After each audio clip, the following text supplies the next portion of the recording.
Which of these has the least carbohydrates? This roll of bread, this bowl of rice, or this can of soda?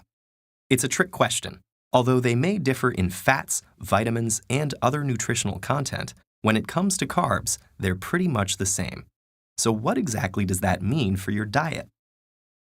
First of all, carbohydrate is the nutritional category for sugars and molecules that your body breaks down to make sugars. Carbohydrates can be simple or complex, depending on their structure.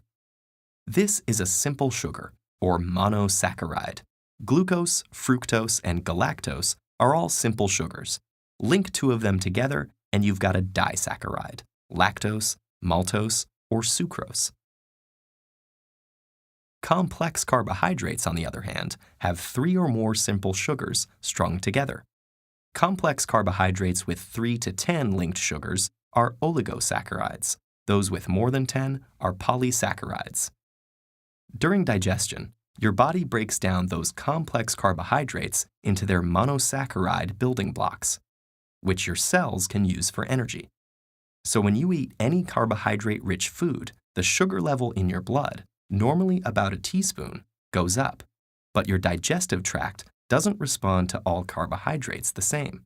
Consider starch and fiber, both polysaccharides, both derived from plants, both composed of hundreds to thousands of monosaccharides joined together, but they're joined together differently, and that changes the effect they have on your body. In starches, which plants mostly store for energy in roots and seeds, glucose molecules are joined together by alpha linkages, most of which can be easily cleaved by enzymes in your digestive tract. But in fiber, the bonds between monosaccharide molecules are beta bonds, which your body can't break down. Fiber can also trap some starches, preventing them from being cleaved, resulting in something called resistant starch.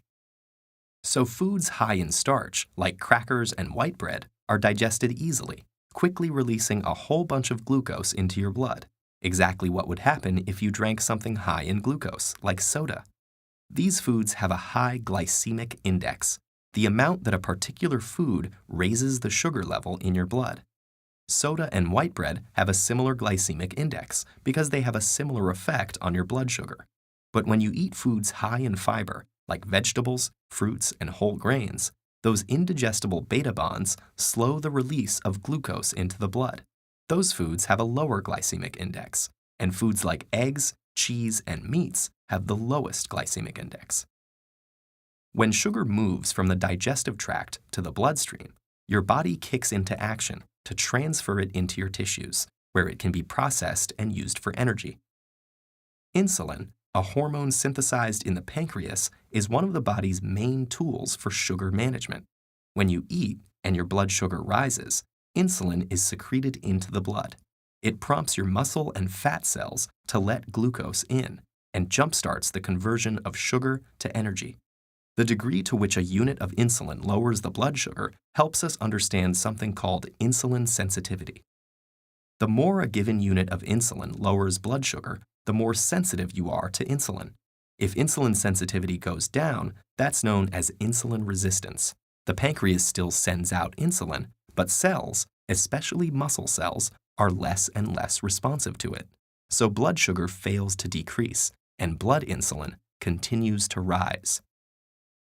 Chronically consuming a lot of carbohydrates may lead to insulin resistance, and many scientists believe that insulin resistance leads to a serious condition called metabolic syndrome. That involves a constellation of symptoms, including high blood sugar, increased waist circumference, and high blood pressure. It increases the risk of developing conditions like cardiovascular disease and type 2 diabetes. And its prevalence is rapidly increasing all over the world.